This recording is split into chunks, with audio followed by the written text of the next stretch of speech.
I needed a baseball hat, so I went to a local sporting goods store. I do a lot of walking, and it's getting pretty sunny, so I need to protect my face. I hadn't bought a hat in a long time, so I wanted to go there to see what they had in stock. When I got there, they were starting up a kind of intro to backpacking workshop. It was on a Saturday morning, and there were quite a few people there. It was kind of an intro explanation of the equipment kind of thing.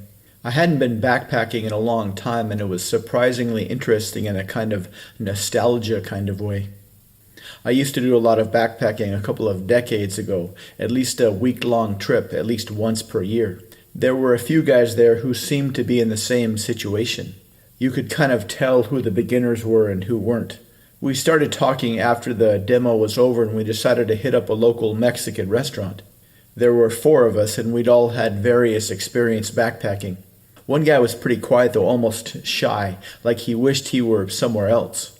But then he told his origin story. It wasn't that this guy was shy, it was that he was wondering how much of his story he was going to tell us. He said that he used to be a science geek, that he got a decent job at a decent company, but then it was kind of a letdown. When he was in high school and college, he always felt like an outsider.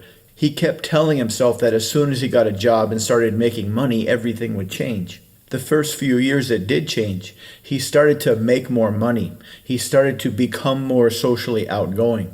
He started to meet interesting people. He was even able to create romantic relationships with a few people. But something was still missing, and he didn't quite know what it was. He doesn't know how or why he decided to, but he went camping. It was only car camping, but just being away from the city, away from people, it seemed familiar. Like he was able to remember this. Like somehow this reminded him of something from a long time ago.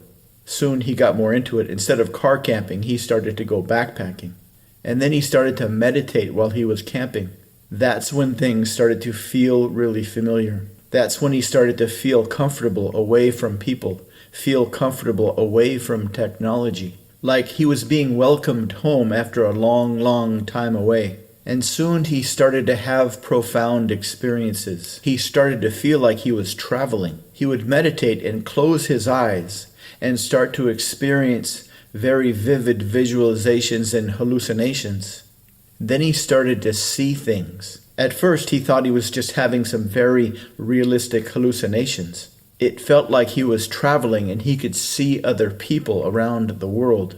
It was like he could float above them, hear their thoughts, feel their emotions, see their thinking.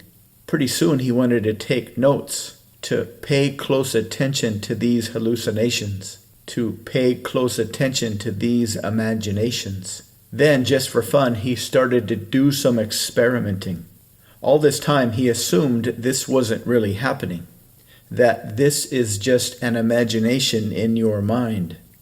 That this is just a very rich, very vivid hallucination. But these tests proved that these weren't.